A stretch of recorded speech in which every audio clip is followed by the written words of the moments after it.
Thank you. Hello, everybody. I will be doing the hosting for Elena today. She'll arrive a little bit late. So I do thank you for coming in tonight. And I see that we have a lot of people coming in. And Paola, thank you for being here. So would you like to start now so that we don't lose any time? So that Yes, the yes. people here, we respect their time for our academy for the club officers. So Okay. as I was saying, my name is Tarek. I am the District 109 PR Public Relations Manager. And tonight we have a very special guest. And this is someone that I know very closely because she's helped me a lot in the past. And I was really impressed when she took over the reins as the Public Relations Manager for 109 and with the creativity that she presented in her graphics and also in just being a great Toastmaster. Paola is from Verona, Italy, and as we see in the graphics, she has a wealth of experience and knowledge, not only in graphics and branding, but also in Toastmasters graphic brand compliancy. So without further ado, I'd like to pass the floor on to Paola so that she may take the the brand compliance to a new level for all of us to understand. Thank you. Thank you so much, Tarek. And hello, everyone. Hello, everyone from wherever you are connecting from. Are you all from District 109? Yes, I know Phyllis is not, but most of us here are from 109. Okay. Are there any VPPRs here tonight? Raise your hand. No VPPRs? Yes, I see a couple of them. Okay, wonderful. Anyone who may not be a VPPR, but who is creating or has created material, promotional material for Toastmasters? Anyone? Besides the VPPRs? Yes, okay. So my question to you regarding that is, has there been a time when you felt that your creativity was stifled, was because of the brand requirements? Anyone? Yeah, I know. Me too. When I was a VPPR, I really felt that I could have done so much more, so much better, had there been more elastic brand guidelines. Okay, that's how I felt. And see, that's very common because when I was a public relations manager, that was one of the complaints that I heard a lot of. And it's understandable because we are creative people and we like to express our creativity. However, when it comes to branding, our creativity needs to be expressed in our designs, but not as far as the brand guidelines are concerned. Because in order for us to make our brand grow, we need to really abide by the rules. And I'm going to explain to you why, and I'm going to show you why I mean this. I'm going to share my screen, and I'm going to start with a little test. Please tell me if you see the screen.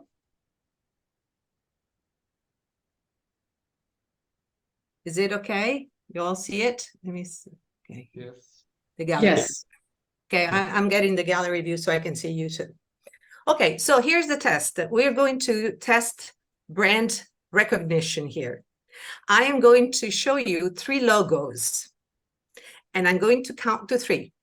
At the count of 3, I'm going to close the window and ask you how many of these you have recognized.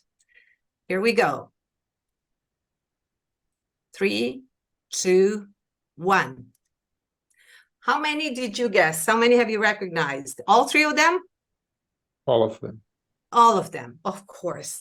They are so famous, aren't they? They're so well known. Therefore, for these brands here, brand recognition is instantaneous, let's say. Okay, you instantly recognize them. That's what brand recognition is. But there is more. If you not only recognize, I'm sure of it, what the logos stood for, who are the companies behind those logos, but you also recognize what they do. You are aware of what they do, what they stand for. So when you see the Gmail, you know that they don't make tennis shoes, do you? You know what they do. That's brand awareness. So how do these brands got so much brand recognition and brand awareness? Well, there is one important factor in creating this strong brand recognition here. And I'm going to open the floor now for ideas. What is the most important factor here? There's a little spoiler. Mm-hmm. It's free, it costs nothing, and we can all do it. Okay? So there is, of course, several factors involved, but the most important one, which one is it? Anyone? If you raise your hand with the Zoom, I can see you in the first window. No ideas? Consistency. You got it. You got it. Perfect. In fact, it is consistency. Now, what does consistency look like when we talk about a brand? I'm now going to show you a picture that shows what consistency looks like for one of those logos there that we've just recognized. There it is.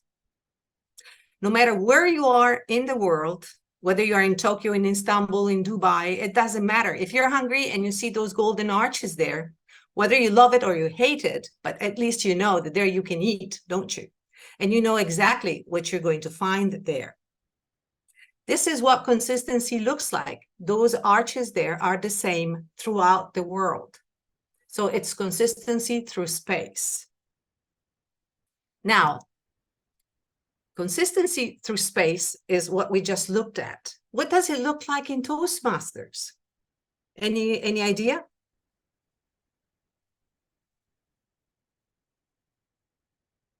Well, in Toastmasters, it means that... The logo. Yes, go ahead. The logo and the blue color, maybe. Blue and Yes. blue red color. Yes, the logo definitely is part of being consistent. So that means that throughout the Toastmasters world, which is huge, Toastmasters just about everywhere in the world, all the different clubs, which are maybe very diverse, one from the next, need to use the same logo, the same colors, the same fonts, etc.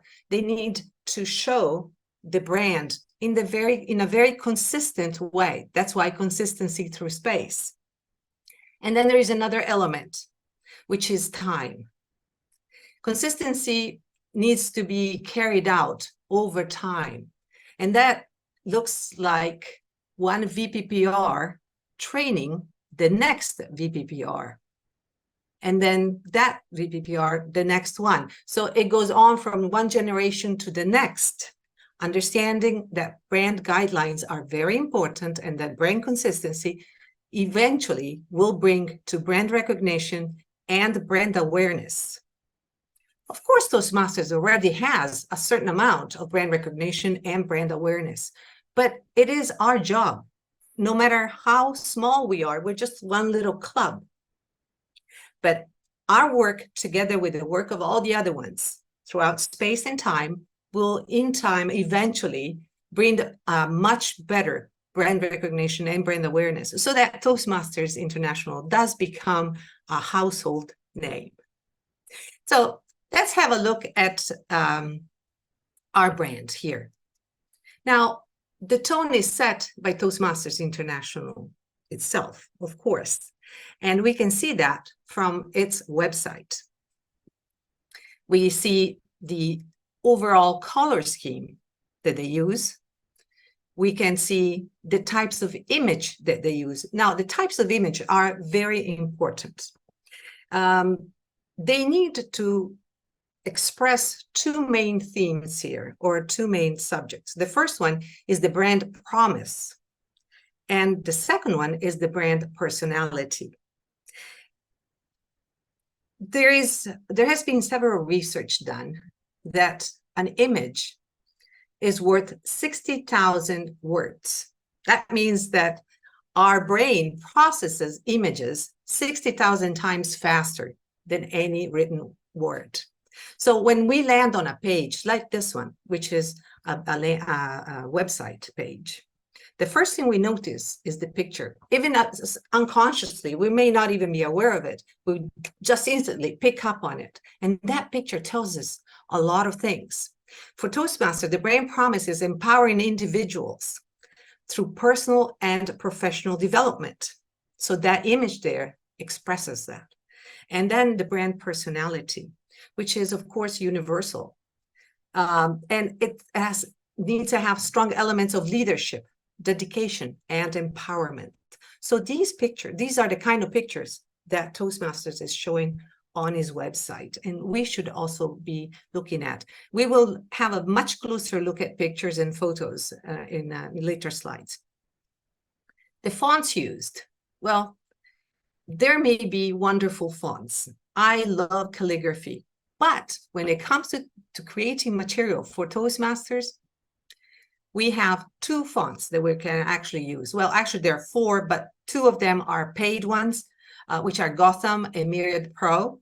So for Toastmasters clubs, Toastmasters International suggests that we use Montserrat when it comes to headlines and subheads, and Open Sans when it comes to text.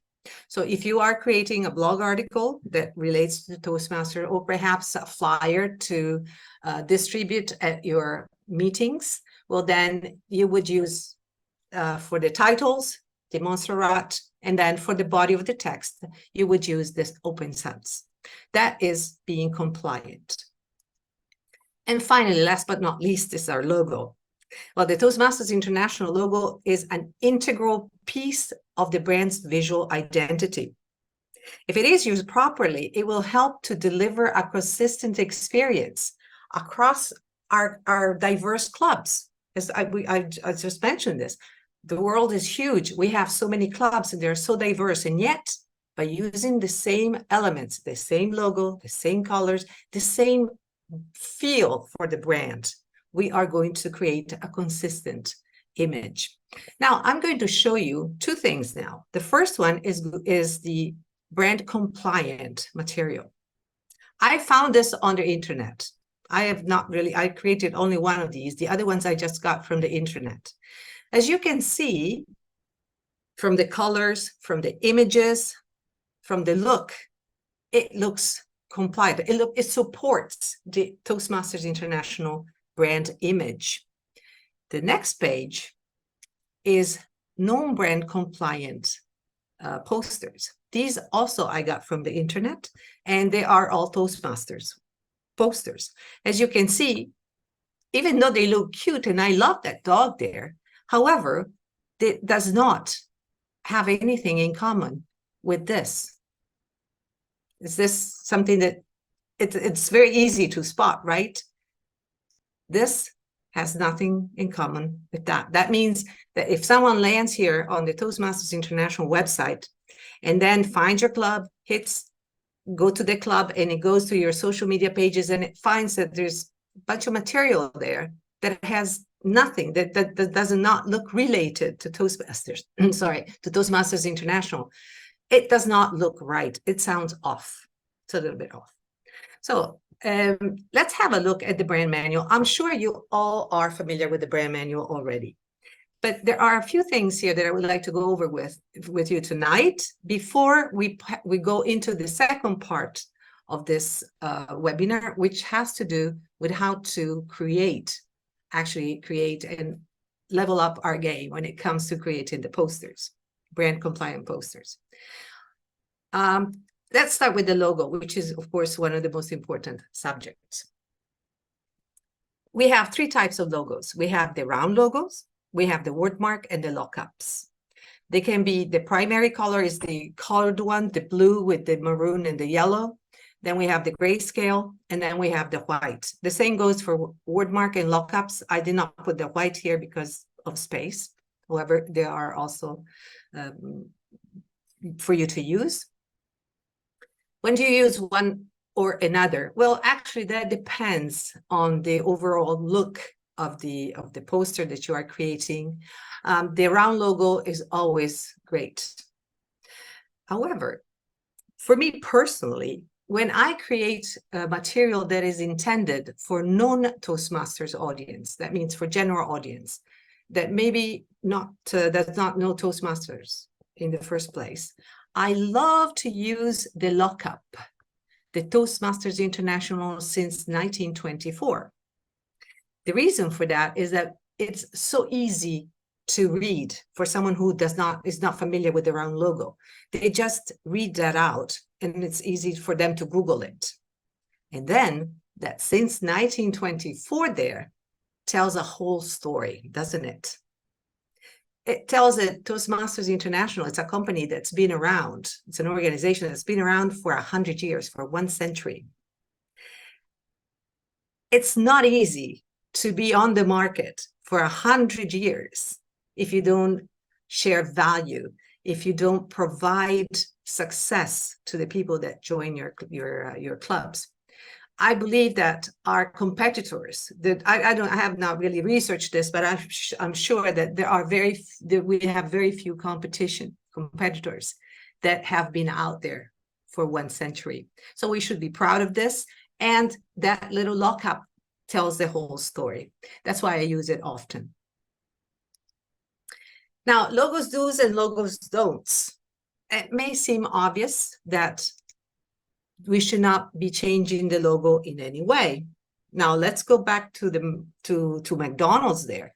Those golden arches, when you go around the world, you always see them exactly the same. You don't see them in shadows of pink or shadows of blue, or maybe with little flowers on them. You always see them in yellow.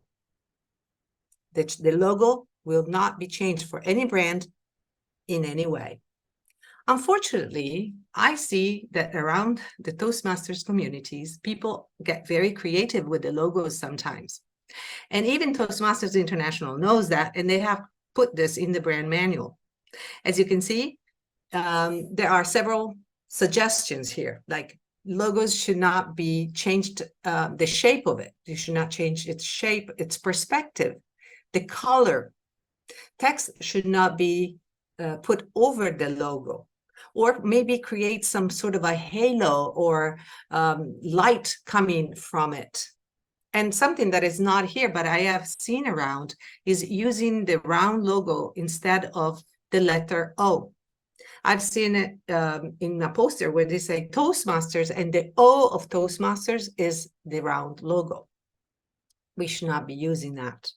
And also, by the way, we should not be putting cute little caps like Christmas hats on our logo or anything like that, or sunglasses, funny stuff, which would, of course, be very creative, but it should not be done. Now, let me see here what else I wrote here as a recap. Oh, ensure that there is enough space around the logo. There are a couple of pages here in the brand manual that you can check out, and they give you the exact size of the space that should go around, because the logo should be clearly visible. So it must not be cramped with some stuff around it. It can be placed on top of a photograph, and we will see that, how we can do it. And it must not be placed, though, on top of solid blocks of colors that are not the ones included in the Toastmasters palette. So like in this case here, you see it. It's in a bright yellow, bright green there. That's not allowed either. You can put your club's names, your district name, your area division name, whatever you want, underneath the round logo. Yes, you can. However, it must have that distance that we were talking about, and it must be on a horizontal line, not attached to the logo. When you are using the logo on any web material, which could be you're creating a poster in Canva, or you're using it for your website, there is a minimum size that you should keep in mind, and those are 72 pixels. It's quite small. I usually go for between 120 and 140 pixels when I do posters for Canva, in Canva, for instance, for Facebook. That's, I feel it's a pretty good size, but in any event, the minimum size is 72 pixels. If you are using it for printed material, the minimum size should be 2 centimeters. It's precisely 1.9 centimeters, but let's remember 2, okay? That's the min. It can be larger, but no smaller. Now, let's pretend here, let's do a little game, a what-if game. What if you were the public relations manager of your district, and a club sends you an email now with the logo that they have created, and they say, is this logo okay? Can we use it? I'm going to show it to you, and then I'm going to open the floor and see, you are the PRM. What would your feedback to the club be? Here is the logo. Anyone? Not allowed. That's not correct. You're not supposed to put that around the TI logo. Nothing around the top or the bottom. Perfect, Craig. I know. Perfect. That's great. And there's also a different shade of blue. Yeah, that's also true. It may be because I copied this from a page, so it may be that. But yes, in this case, since we see it this way, yes, there is a different shadow of blue. That's true. So I think you guys nailed it. Yes, no text above the logo. And of course, there is not enough space between the logo and the text should be on a flat line. It should never circle around. Okay, so that's wonderful. You can apply it as public relations manager. All right, next, we look at brand colors here. We are all familiar with the brand colors. We have 3 main ones, the true maroon, the loyal blue, and the cool gray. Those are the main colors. And then the yellow is considered an accent color. That means you can use it to make other elements stand out, but it should not be used as a general color there. They've also added black and white. The black is usually for text, and the white, it can be used for using as a contrasting background. It can also be used to as a space in between colors. Sometimes I see posters which rely on a couple of colors, which are the maroon and the blue, and they are put together. They kind of tend to be dark. They are compliant, of course. However, if you put some other contrasting color in the middle, they tend to be aesthetically not that pleasing, although they would be compliant. We will maybe see something later about that.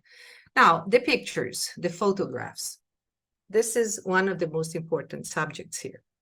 I've taken this right from the brand manual. It says the photography style should reflect the Toastmasters environment, where people look engaged, empowered, and supported, as portrayed in meetings, presentations, speeches, networking venues, conferences, training venues, and speech contests, period.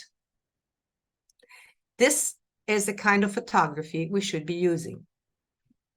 We'll also look at what we can't use, cannot, okay? But this is the photography that we should really be considering, because it really adds to what we have to share. It's what we do in Toastmasters. That's who we are. That's very important for that brand awareness there. Where can we find the right photography? Well, first of all, we can find it right from Toastmasters International. On page 20 of the brand manual, there is a link. You can click on that link and you will get to this page where they have dozens of professional photos, and you can download them. By the way, the photos, you should always have permission to use them, because today it's very easy to do a Google search, an image Google search. And if someone who has the right to a picture sees that you are using it, you might get in trouble, both personally and your club as well, your president, etc. So make sure that you have a right to photography. You definitely have a right in using Toastmasters International photos, but you can also find very, very good material on websites such as these. These are the ones on the left are like Canva, Pixabay, Pexels, Unsplash, Burst. They're just a few of the major websites out there that collect pictures, photographs that are free to use. You can download them and use them. And they have fantastic search engines so that you can find everywhere you're looking, everything that you really need, that you're looking for. You can also have filters for the size, if the picture needs to be a landscape picture, a portrait picture, the color scheme, everything. So go ahead and use these. And also music, it's the same thing. Make sure that you have a right to use that music. You can find it in YouTube. YouTube Studio has a lot of free music that can be used, but also Bensound, Pixabay, and other websites.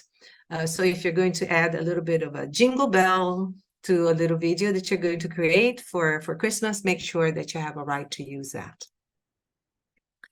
Now, about using the logo on pictures. I don't know when this was introduced, I think in a few years ago, not too many years ago, but now we have the opportunity to create very professional looking posters here by just using full page photography like this.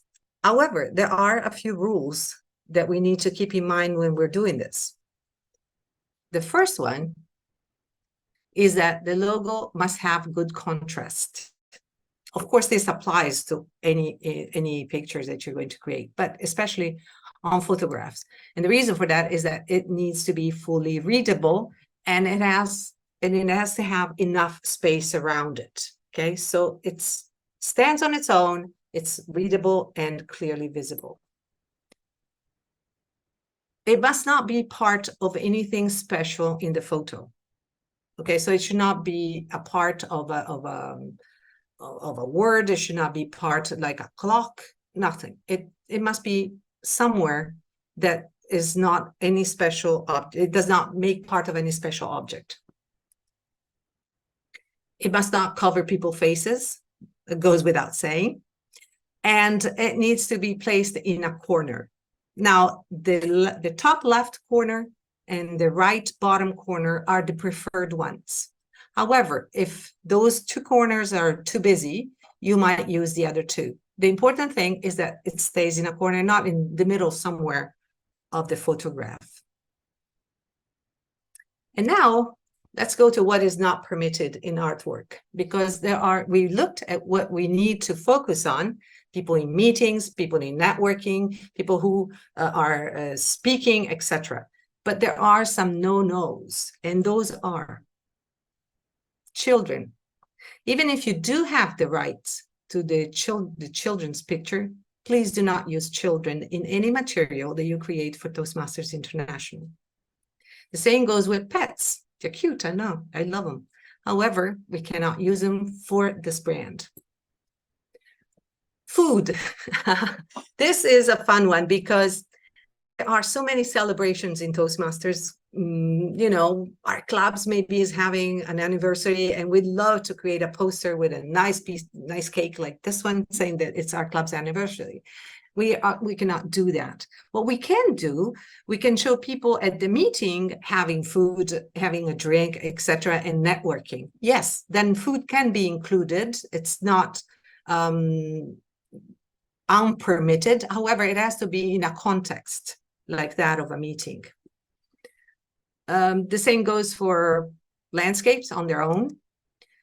Medical medicines and anything that has to do with health is not permitted, nor are buildings. Of course, if that building is your club's venue, then you can use it and say, we meet here. But in any other case, we're not permitted to use buildings. And I left it for last, but it's one of the first ones, is clip art. It is so popular, I know. It's becoming even more and more popular as time goes on. However, it's not permitted in our brand.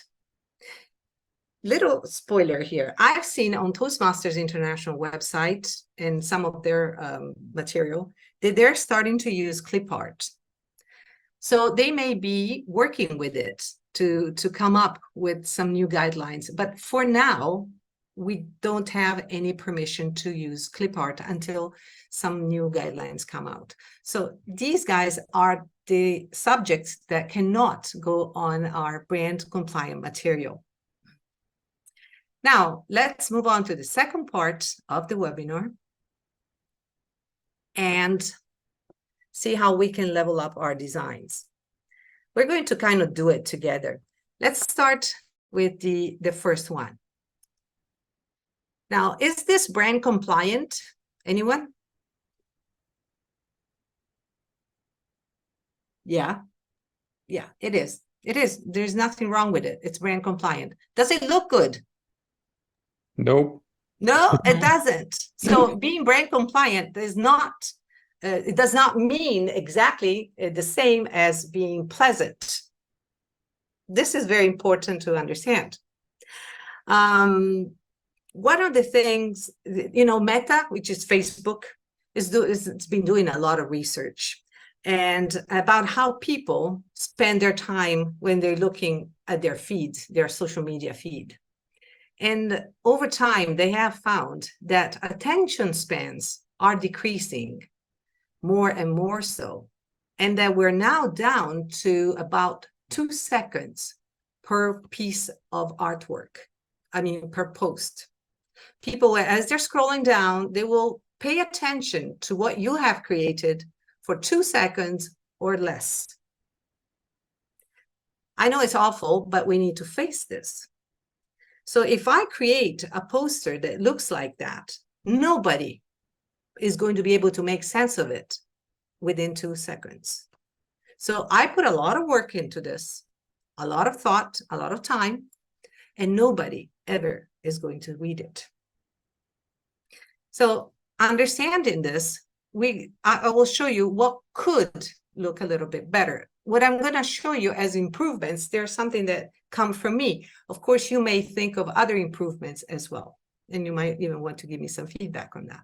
But this would look better when we think of the 2 seconds, because it would have a large focus point on top, and then very little information, but that information is all a person needs in order to get the idea if they're interested or not, because the idea is not to convey everything that we need to say in just one little poster there, but is to get people to stop scrolling, stop them, and then take an interest in what we have to say, because once you catch the person's interest, then they will spend more time with your piece of art.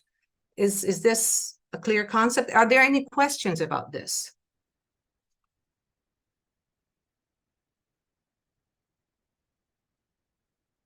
No questions? Shall we move on? Hello. Yes, hello. Yes. Regarding Toastmaster logo, they can be put anywhere, right? Top or bottom, anywhere. Yes, the Toastmasters logo, okay. They ask us to keep it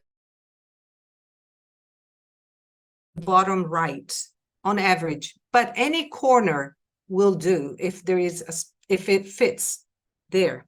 Okay, if it's possible, you can put it in a corner.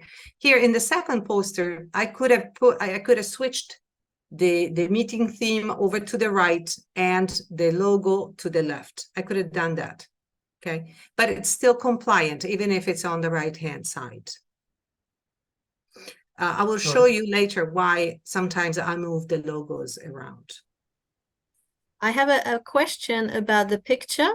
Yes. If we take pictures in our meetings and they're nice pictures, but they're not professionally done, is this okay to use them in a poster? This is a very good question. Now, I would say yes, because even though they're not professional pictures, when you use them on your social media feed, they come through as authentic. Okay, much more so than a professional picture. And it seems that the social media likes authenticity and authentic pictures. If you are using it for a brochure, for anything printed, If you're using it for your website, you might want to consider professional pictures because it's a little bit different. You know, social media is a lot about sharing with people and being authentic. Websites, it's a little bit more polished. So yes, you can use the pictures of your club anytime, or you can use them sometimes, and at other times you might want to use the professional pictures. But the best quality pictures are always a good choice. Anyone else, or shall we move on? Okay, then we need to understand one important thing, and that is, how do people read a page? It may seem like it has nothing to do with creating posters, and yet we will see that it does. So how do you read, when you open a book or when you see a website, you land on a page in a website, where do you start reading it? Top. Pardon me? Means top or the starting. Yes, you start from the top, right? Okay. Yes, oh, by the way, I should make a statement here. And let's talk about the Western world, because if we're talking about other cultures that read different than we do, they have different rules. But let's talk about the Western culture. Okay, so we start reading from the top left of a page, move up to the right, and then go down to the bottom. That's how we're taught in school. That's how we read a page. Now, there has been a lot of research done on this. There's a company that's called Nielsen Norman Group, and they're world leaders in research-based user experience. They have very expensive machinery, and they track eyeballs. They give people some text to read, lots of it, and then they connect them up, hook them up to the machines, and then they track their eyeballs. And they create heat maps of where people look at. One of the first findings was that people, when they're presented with a new page, don't read the whole page. They scan it. They go through it quickly to see if there is important information for them. And they have come up with a few patterns, of which we are going to look at two tonight. And there are two of the most important ones in any event. Here it is. The first one is the Z pattern. People start looking here on the top, on the left, top left, move their gaze to the right, move down to the left corner, and then again here to the top, to the rightmost corner. See why the logos should go in one of those corners. Now, this is a study done for the website, so you might recognize this. People put a big image, hero, they call it the hero image, in the middle of the page, and that is the image that supports and explains what the company does. There's a logo on the left and a sign-in button on the right. There is some helpful text here, and then a call to action button. Let's look at an example. Let's go back to Toastmasters International. Do they follow the Z reading pattern? Yes, they do. Look, there you go. There you go.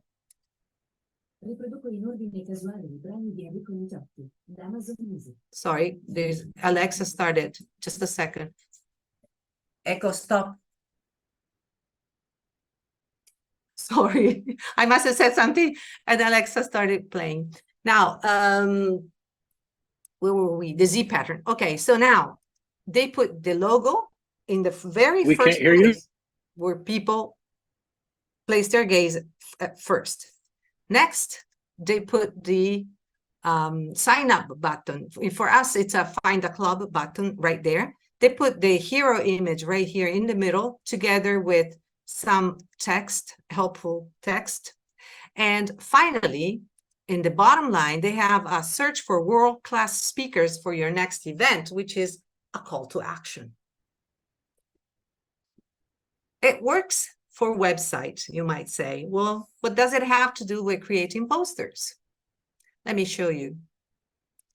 with a little tweaks, it's very useful. Now, these posters here both follow the Z pattern. Here it is, and there it is. In a post like this, you don't have a sign up button, of course. And let's have a look at what's there. On the left corner here, we have the logo, and the gaze immediately moves on to the right, because that's how we read, from left to right. And there I have the first word, the text, the title that says, I improved my confidence, thanks Toastmasters. By the way, I created this, but I got the idea from District 91. They have a fantastic campaign, which is thanks Toastmasters.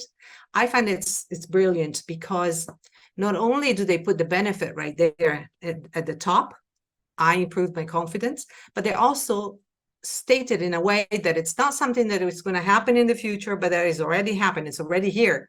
I improved my confidence, thanks Toastmasters, because then the next question, and the gaze moved down here, is how did you do that? And it answered, learn how, and you get your club address.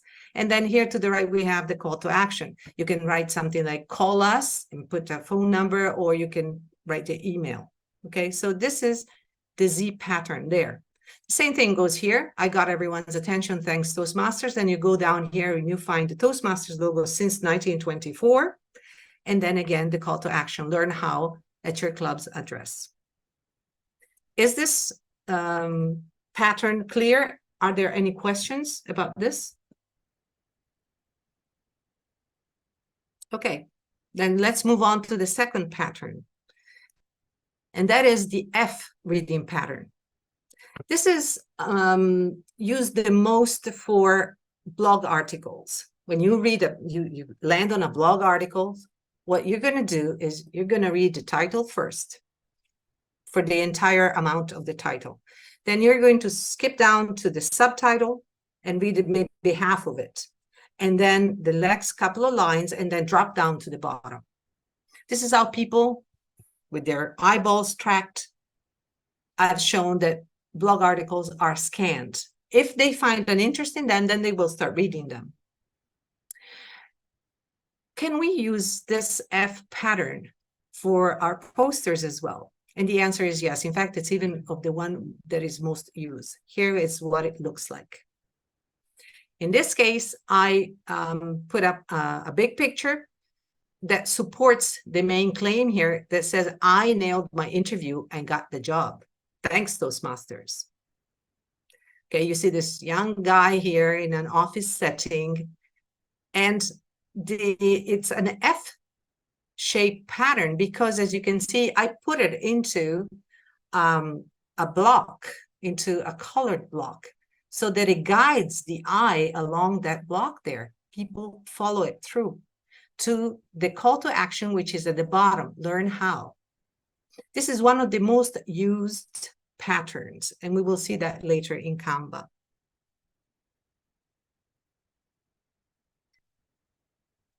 Now, how about this? Typically, people would read here first, then move on to this, then gaze over here, and finally go back down there. So where do you want to put your most important piece of information here? It has to go there, doesn't it? That's where your key message needs to go. Since we have very little text here, it goes without saying that we need to condense our key message to the bare minimum, to a very, very focused message. Typically, it should be a benefit. Now, think that you're creating this poster to attract new guests to your club. Saying where your club is not necessarily a showstopper, is it? Or when you meet.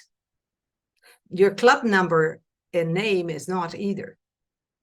So if I'm not a Toastmaster, knowing where you are and when you meet may not be of any interest to me, unless you tell me what the benefit of coming to see you is. And the benefit should go right up there. because that's where people are going to look at first. And as they're scrolling, that's where maybe you're going to be able to stop them. As they're moving along, since this is a Z, most likely they will move over here. You might want to put somewhere in here that says like maybe we love we love guests or free guests or something to that matter. And finally, down here, you would put your address.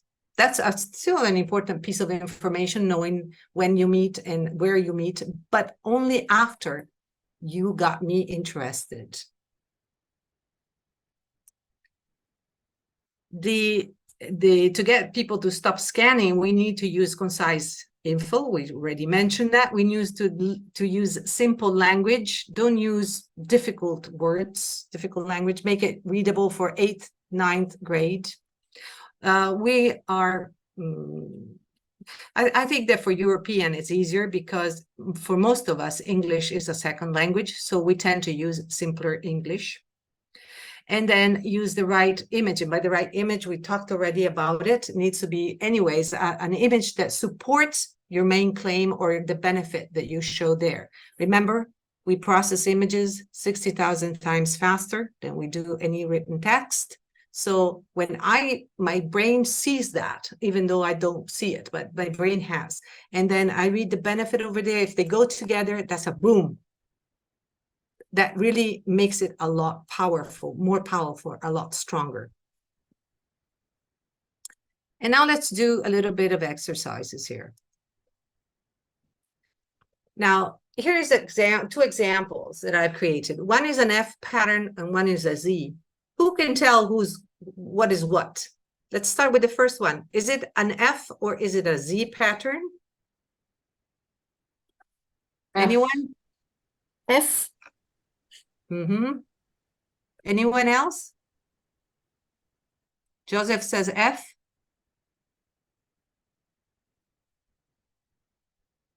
Anyone goes for Z?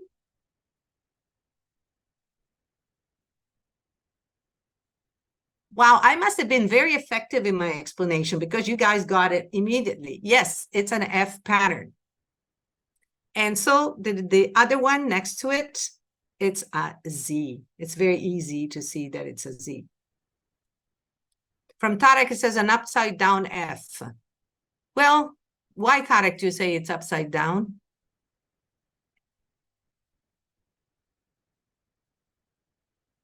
Because I'm always looking at the logo. And once Yeah. I see the logo, that's where I look at who did it. And then I look up to the message. Oh, okay. Okay, I see that. That could be, it could be normally people don't know. I mean, if you are looking, you are Toastmaster and you're looking at a Toastmasters poster. So the logo becomes very important to you. But when you're looking at someone that you don't know, the logo may not be the first thing that really interests you in that page. You might want to see what they have to offer in general. But yes, the logo could also have been brought over here. I could have turned around this picture, put the girl here to the left, or no, sorry, put the writing here down a little bit and put the logo over there. I could have done it, yes. But it's still okay if you put it down here. Anyone else? Okay, so let's move on. Can I refer something? Yes. I don't know if it happens in my screen only, but when you say here and here and here, I can't see your mouse pointer. You don't see my pointer? Do you see it now? No. Now I see it. Oh, I'm so sorry. I But forgot. before I couldn't see it. Yeah, you're right. I forgot to turn it on. Sorry about this. It's okay. Yeah. Well, we're almost done. Sorry about that. Hopefully, well, if there is something that you did not understand, since we do have time, I can go back.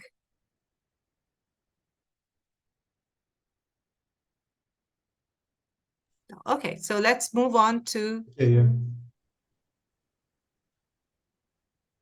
Leonidas. Do you have something that you want to see again? No, I understood everything. Okay, wonderful. So let's move on to the next exercise. Okay, here we have this poster here, which is filled with text, right? I don't even ask you because I'm sure you know why it's wrong. It's filled with text, it's too dark. And there's one thing here that I would like to point out. It's a little bit messy. Is that I see it very often that people on social media will put the QR code to be scanned on the posters. Even though the QR code is very useful in printed material, because people will just scan with their phone, when they are looking at their social media feed, 9 people out of 10 will do so on their phone. Therefore, it's useless when it's used for social media. Okay, most likely it's useless. I mean, maybe there will be 1 person in 10 that will be able to use it because they're using it on a computer. So don't use up good space for that when it comes to. So yes, to sum it up, confused design, no clear structure, contrast, you can't really read this, too much information, and of course it's hard to read. So now improve this. I'm going to show you an improved version. Here it is. Now, why would this be an improved version? Well, first of all, I have added an eye-catching large image, which supports the poster is, do you want to win an argument? Okay, it starts us off here with that subject. The subject is repeated again here, but it's much easier to read it, and it is supported by the image. Now, we don't know if that guy is arguing, but he could be. Okay, so in some way, it goes along with it. And then it gives the benefits right there.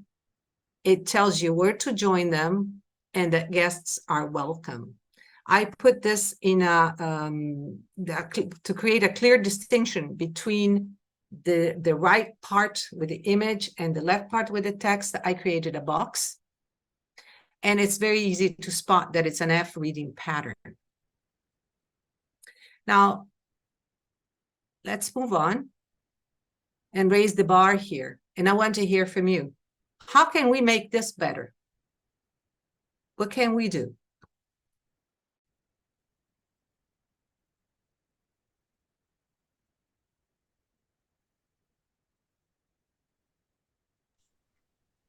Okay, from Camille says, I add links in the description usually. Yes, links should go in the description, not on the poster.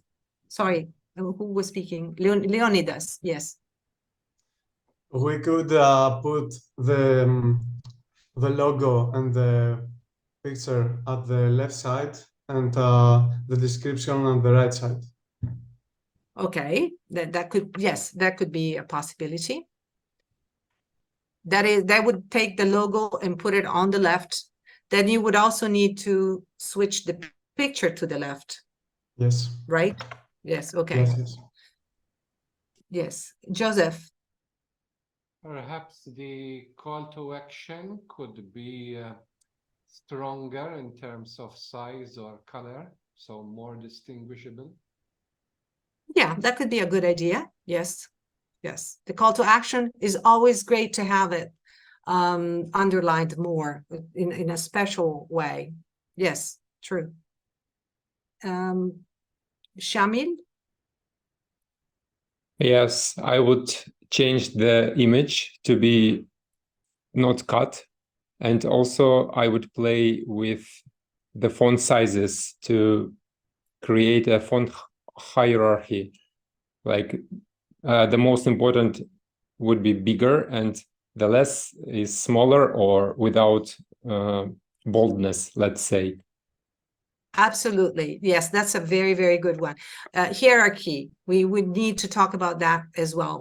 I will show you the next picture later and we will see how that is applied. Saurabh? How do you say your name? Sorry. Saurabh. Saurabh. Okay, Saurabh, sorry. No issue.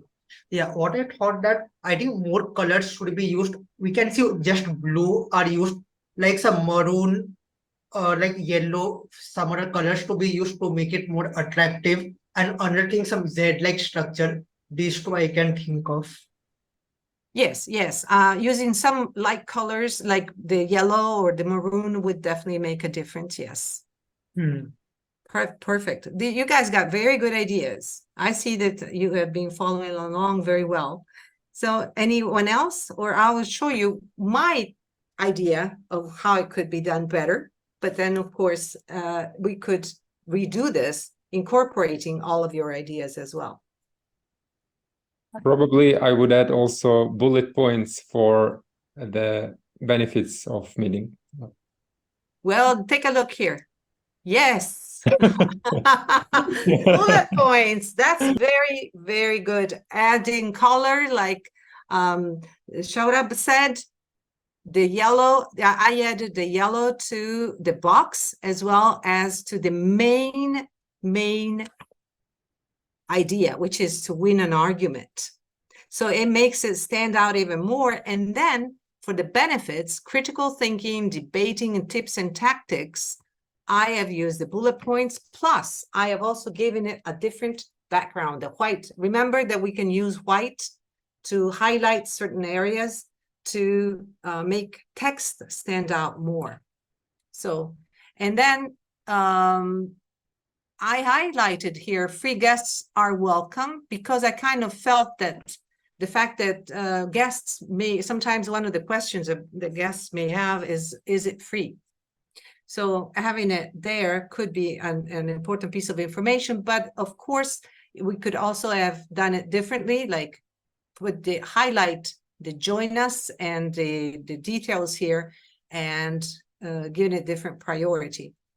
As I said, this is something that can be discussed, and there's not just one way of doing this, not right, perfect way.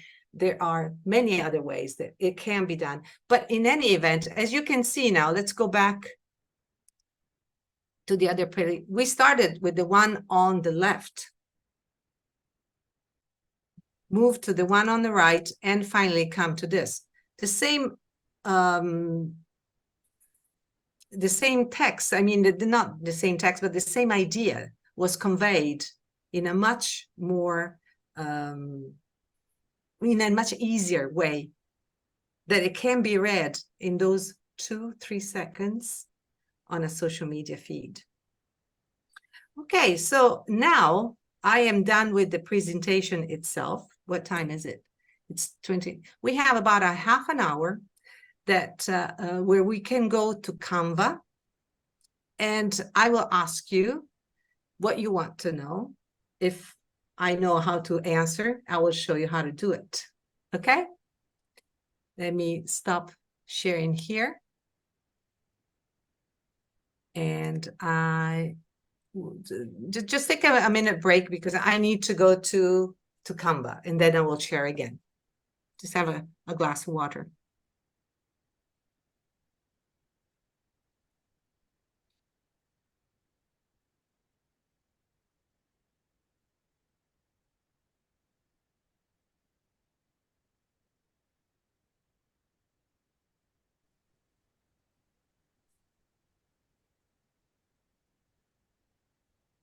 While Paola is getting the Canva ready, I would like to say hello to everyone who's here to get a proper introduction.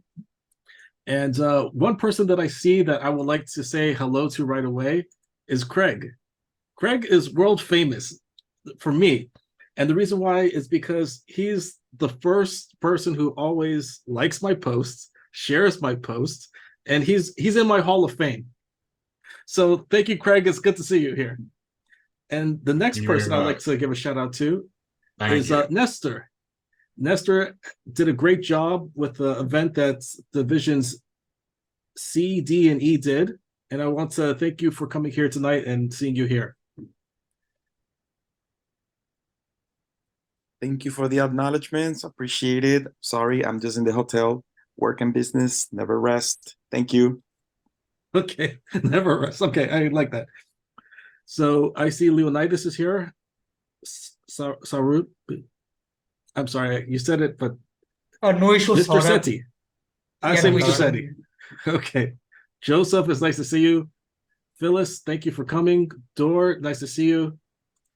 I also see Yafid is here. Nice to see you. Sergio, hello. Yoko, hello. And Anatolia Toastmasters, hello. So please remember that we have to have the cameras on so that we can get the credit for your club officer training goal.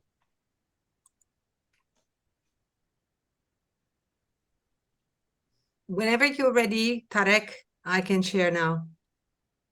Okay, so let's begin. Okay, do you all see the screen? Yes. Okay, wonderful.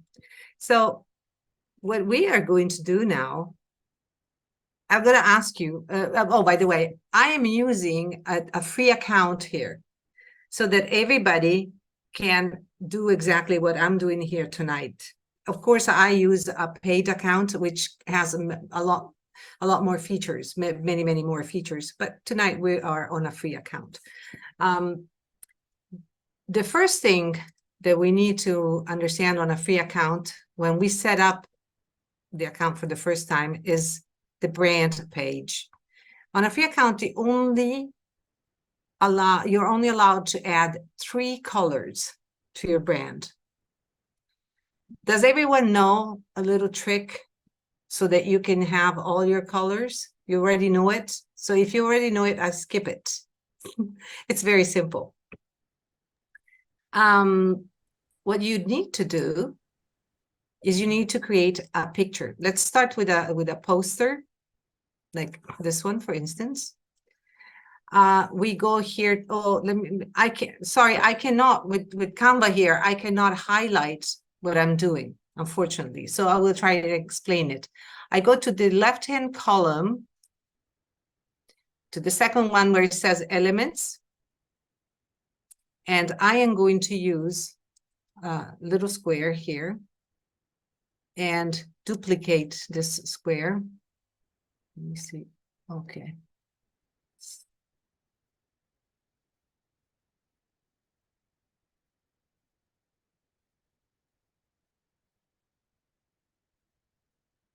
And create, how many are Toastmasters colors? 4 or 5. If we are counting the white, it's 5. However, actually, we don't need to count the white because it's always there in the general colors.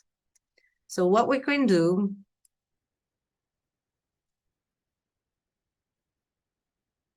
there. Now, give it the 4th color, which is not there. I put up the maroon, the blue, and the yellow. I actually need the gray. So I go over here, and the cool gray is the number A9, B2, B1. There it is. Okay, so I got that. Plus, I can, of course, add these other ones so that I have them all here. Now that I have the 4 colors, the 4 brand colors, what I need to do is I will give it like a name, brand palette. And then download it. Because you want to have it as a picture. And I'll show you why. It's downloading it now. I will go here to my uploads. You're all familiar with what I'm doing, right? So I don't need to explain any further. You upload the file, the brand palette, which we've already created here. And now it's become a photo, a picture. I can eliminate this, move it to trash, okay. And now that we are going to create a new set of images, and we want to have all our brand colors, what we're going to do is go to the uploads, get that picture and put it here in the first poster. Because now, say that we want to have the gray background, which we could not have here in our brand kit, but the Canva does the photo colors. Remember, we have this photo here. So it takes the photo colors and there we find it. This is a little trick that you can use. It's very, very simple, but it gets around the not being able to use any more than 3 colors. Let's see, what else can we look at? Do you know how to use the gradients? Gradients are pretty nice. Do you know how to use it? Yes, you all know how to use it, so I'm not going to do it. What would you like to see done?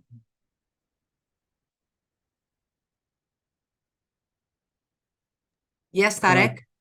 I noticed that in your Canvas setup, you have rulers. Is that a good Yes. tip to do? Because I didn't do that. I didn't know that before. Oh, okay. So yeah, let's have a look at rulers then. What you need to do is go to File.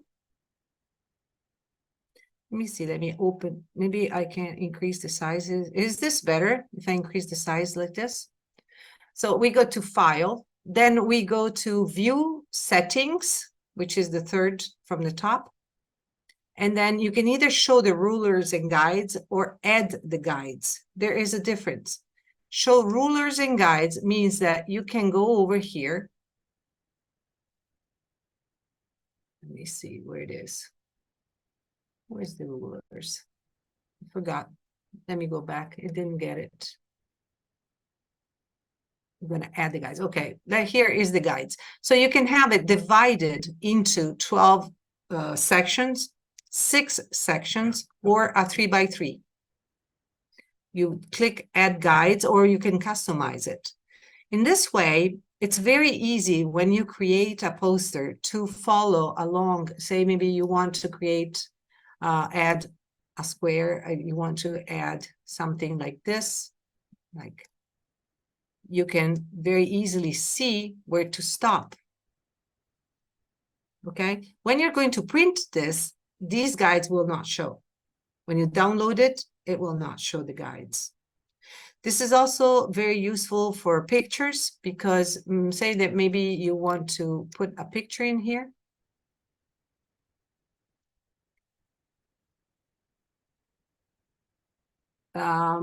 And we want to understand where we are going to place this guy here. We know from the rule of thirds that it's a good idea. We didn't look at it we did not look at it tonight, but I will just mention it now. When you have a main subject, it's a good idea to put that subject somewhere along these cross lines here. Can be the first cross lines, the second cross lines, but along one of these cross lines, because that's how our eyes are going to find the picture more pleasing. Instead, if you couldn't put it in the middle, but if you put it somewhere like over there, it does not look that pleasing, okay? Whereas if you place it right there on the cross lines and on the vertical, that's better. So yes, using the guides is very, very useful for different things. Yes, Phyllis. Hi, Paula. I was just curious, if I'm creating a new poster from scratch, do you suggest I use the poster format and then can I save it both as a Facebook poster and Instagram? I don't want to repeat the work and I'd like to create one poster but be able to have it in different formats. Is that possible? Yes, that is. And just one little spoiler here is that you should be using just the squares poster. If you use a square, it will fit everywhere. It will fit LinkedIn, it will fit Instagram, of course, and it will also look very good on Facebook. The only difference from the square, this is the landscape for Facebook, but the only difference there would be that when you visualize a square poster on Facebook and it's on a laptop or a desktop, you would see a background color there that Facebook does automatically. But on the mobiles, it will just perfectly fit the mobile screen. So in fact, it's even recommended to create all posters in square sizes. So you would just do it once. If not, what you can do is you go over here to magic switch and resize. See, you can resize for the Instagram story. Did you see what I did? Yeah. Magic switch, resize, and then it will give you many resize options. Say maybe we want to use this for an Instagram story, which is a different format. Then we go, oh no, we can't do it here. Sorry, it's a free account, can't do it. I'm used to doing it, but no, we can't do it here now. So the best thing would be to just use the square format. Okay. Anything else? Do you know how to use transparencies? No. Okay, so let's say that we want to create a Z pattern. So we are going to go over here in our elements and scroll down and get a frame. And then place our frame maybe right there. So we are going to give our poster here some structure and some room up top, because remember our main text should go here, our main subject, and then down here we would have the call to action. We put let's see, a picture. Maybe we could have a nice meeting like this.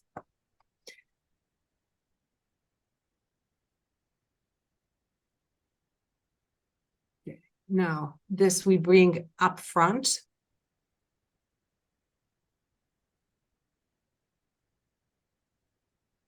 Why are they doing this?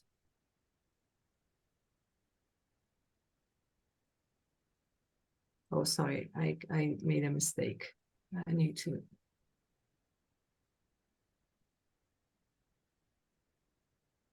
Show you transparencies, I need to do it differently. Let's do it this way. Now, we want to create some transparency here.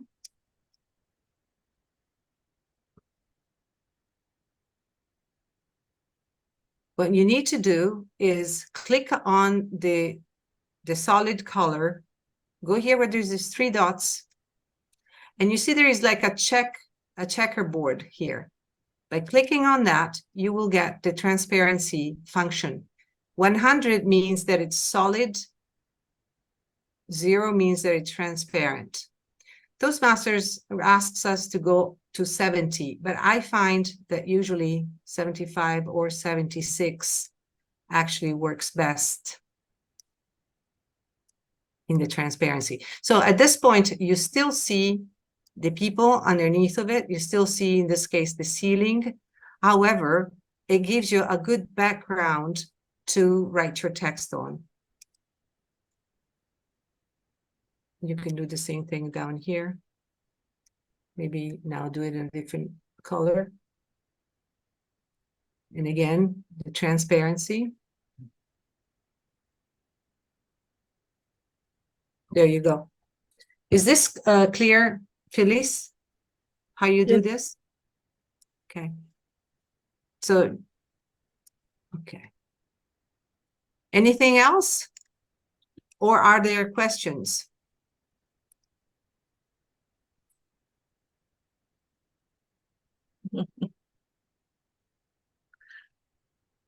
If no one doesn't have a question, I have a question about the font.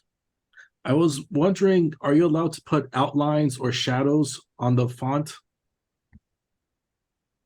You know, Tarek, the brand manual does not say anything about that. It does not. It just say that we need to use the Montserrat for big titles. You can use the bold, you can use the thin, etc., all different kinds of Montserrat, but it does not mention anything about having outlines. That would be a good question to write to the brand department and see what they say. Maybe if you do as a PRM, maybe then you let me know. Because it would be interesting to know. Leonidas. Yes, thank you. When I am going to post some photos from our club meeting, for example, 10, with our faces or some moments of our club meeting on Instagram or on Facebook, should I have the logo of Toastmaster at every photo?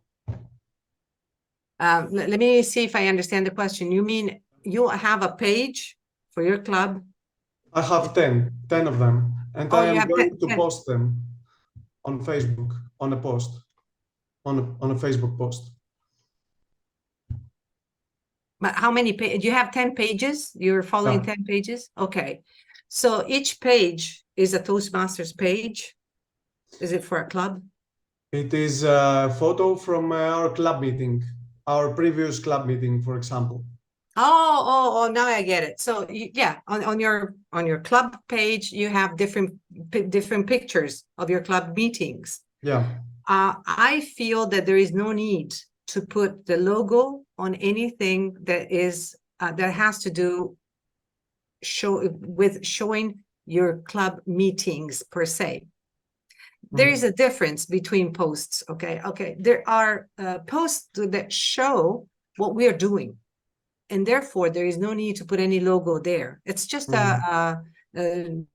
sharing what we do in our club, the people who were there, the speeches that were given. Maybe there is the best speaker, whatever you're sharing. And then there are posters like the ones that I've shown you that can be used to call guests, for instance, to our meetings. In that case, you want to have the logo and you want to have a more structured type of post. But when you're going to show what happens in your club, and you do need to show that because that's very interesting for people to actually see what goes on at a meeting before they decide to come and visit you. Yes, then don't put any logo there. Okay. Yes. Okay, thank you. You're welcome. Joseph. Well, maybe I will just interrupt the screen here and share, and so I can look at you here. Yes. So we are looking at posters and static images. What about videos or more animated posters? Especially when creating stories, I feel that stories tend to attract more attention or capture more attention when there's something moving in the story. Yes. What does Toastmasters allow us to do there? Well, there is no real difference. The guidelines remain the same. So whatever you are going to portray in the video, even though it's in a video format, it still needs to represent Toastmasters brand. Therefore, people that are at meetings, people who are in leadership position, acting in leadership positions, teamwork, whatever that has, you just reread that part in the brand manual that explains exactly what kind of imagery you're going to use, whether it's fixed images or moving images. It doesn't really make that much of a difference. The same colors, the same color scheme needs to be used. The same fonts need to be used if you're using text.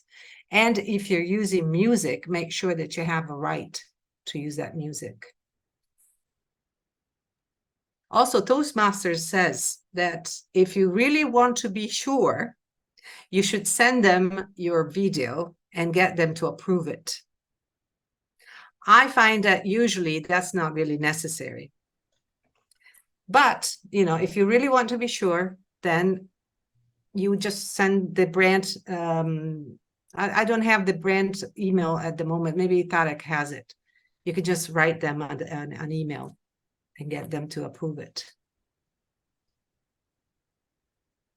Leonidas, yes. Yes. You said something at the beginning of our meeting that I missed because of an internet disconnection. that there is one thing that makes the difference at the brand. One thing. Which was that one thing? It's that I missed? consistency, consistency, Okay. consistency. That means using the logo correctly, using the colors correctly. See, here we come from different countries. We come from different clubs.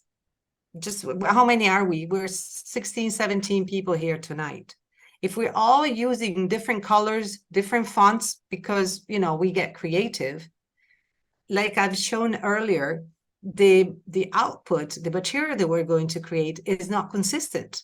So the Toastmasters brand gets weakened by that. Not only that, but, you know, our clubs really benefit from a strong brand. Because we always think, you know, we do something for Toastmasters by supporting the brand, but actually the brand is really supporting us, our clubs. Because think about it, even a brand new club, maybe one that has just been founded, a brand new one, it still can rely, and the people that join can rely on 100 years of experience. It can rely on a network that spans around the world. It can rely on 11 paths that have been developed to help people develop their speaking abilities and their leadership abilities. Even though the members themselves may not have that much of an experience, but it is the brand that guarantees, it's a guarantee stamp for our clubs that we offer quality. Do you understand? So it is in the interest of the clubs to have a very strong brand. The stronger the brand, the more people we will be able to attract to our clubs. Yeah. Thank you. You're welcome.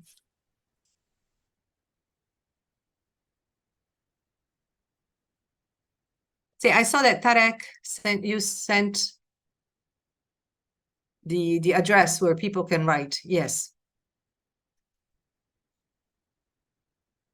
The brand specialist at brand@toastmasters.org with any questions, especially when creating custom items. That's right. Also, you can create custom items like a t-shirt, for instance. And there are guidelines there as well. And you would need to get it approved by Toastmasters at that address in order to be able to print it. Yes, Phyllis. Right, one final question, Paula. If occasionally I come across a material already prepared, maybe by Toastmasters International or some other place in the Toastmaster world, if it's appropriate, can we use those materials and just customize it for our own use? You know, social media posts or Instagram, LinkedIn, it's already created, it's brand compliant. Instead of creating a duplicate one or something similar, are we free to use those and just customize it? Yeah, well, the answer is depends. It depends where you're getting them from. For instance, I have created several templates that I have shared over time with clubs and districts sometimes, okay, that they can be used. And you have my approval. I created them. They're brand compliant and you can use them. You know, I would just share them with you. There has been a very, I would say, famous HPL done in District 109 a few years ago by a Toastmaster who has created, it's called Moonlit, and it has created, I think, 50 posts geared to promote Toastmasters clubs to an age group that goes from between 30 and 50, say. They have, it has been studied, it has been researched, and then the posts have been created. So for instance, you can find them online. I will search for the address where you can download them and use them because you have a right to do so. If you find maybe a club that has some nice posters and you just download them from their feed, from their Facebook page, and you do not ask permission, then possibly you cannot use those. But there is a lot of material out there in different formats that you can use. Yes, that would be very nice because sometimes clubs do not have the time to create a lot of material. So helping each other out is a great idea.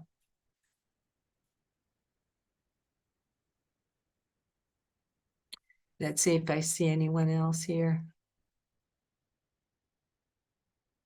Oh, you found the moonlit. Yes. Let me see if I can share this because it was a great.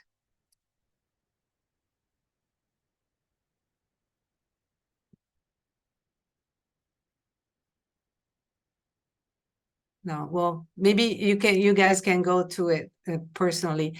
There are, I think it's about 40 or 50 posts ready-made just to download and share. Then you would personalize them. You cannot really personalize them, but you can personalize them through what you write in the post. Like you put the link to your club and etc. But there's posts of all kinds there.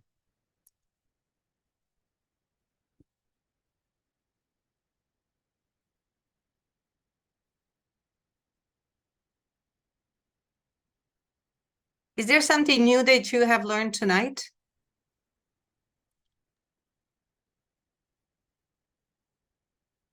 Did you know that people scan and don't read what you post?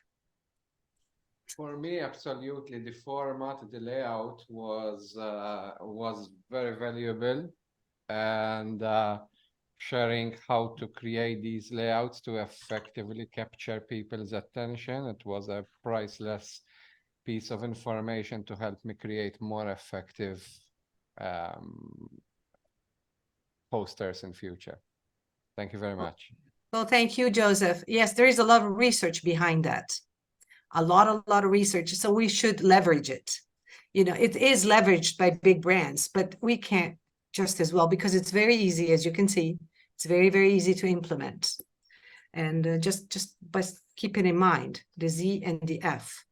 If you follow that, people are going to, they're still going to scan what you write. They're not going to read everything, but it's easier for them to pick it up. Because the point, whenever we create something and we post through social media, is not to really inform people of everything that happens, because it's impossible.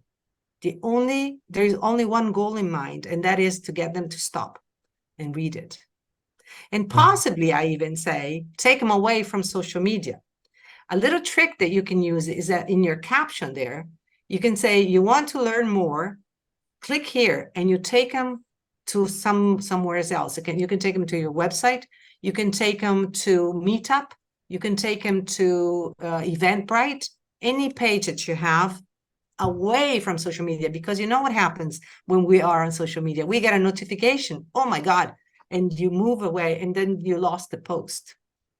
So the more you get them away from there and to read more about you, away from social media, the better. So one goal only, to get them to stop and get them to click and move them.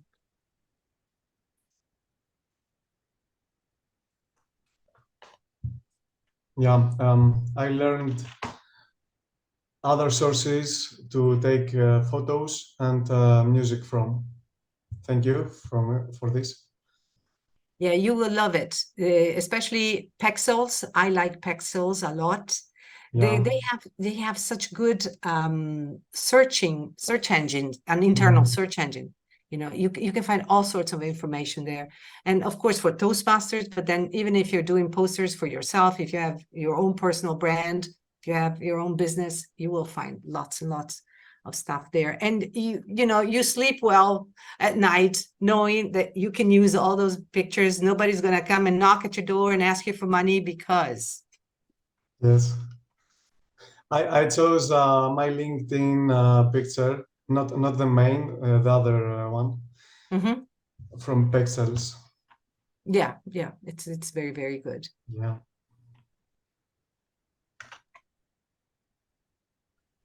Can I ask one more question, please, Paola?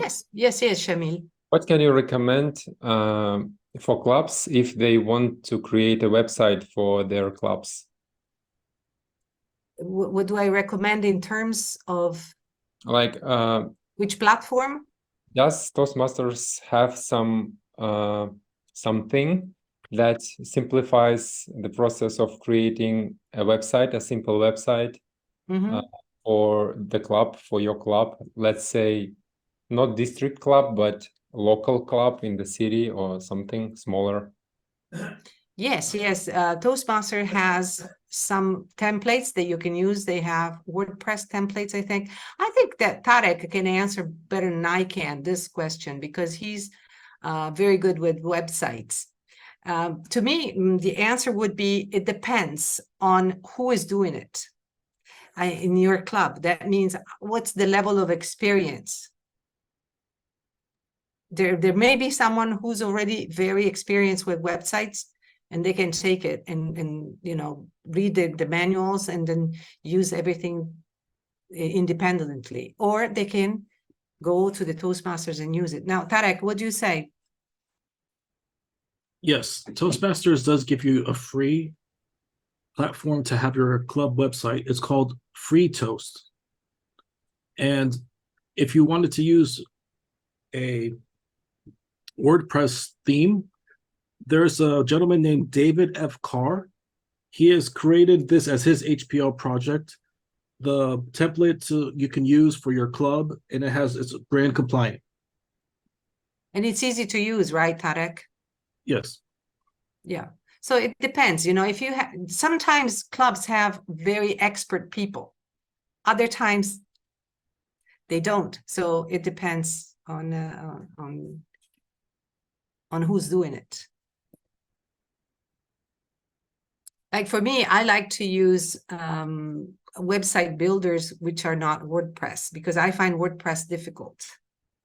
So I use Wix. I find that Wix is very easy to use, but then, you know, it depends. It depends. The important thing is that if you're using a free platform, which is a known Toastmasters platform, is that you get out that brand manual and you read it very carefully so that to be brand compliant, you follow everything and that it spells out there. I gotcha. Thanks. You're welcome. So I would like to thank Paola for coming here tonight and giving us a very informative and eye-opening presentation about brand compliance and some Canva tips that we all can take and use for our clubs and maybe even personal lives. So I would like to thank you again. Is there any final questions before we wrap up today's session?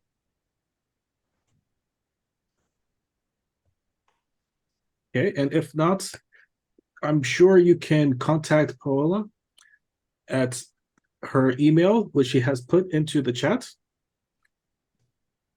If I expect, let me check. I will write it here.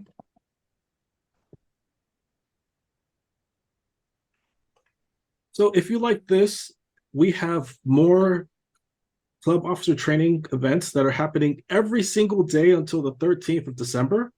So please check your calendars, check the posts, and remember that when you do check the posts, it will take you outside of the social media so that you can register and get the notification email to sign and enjoy the next educational session.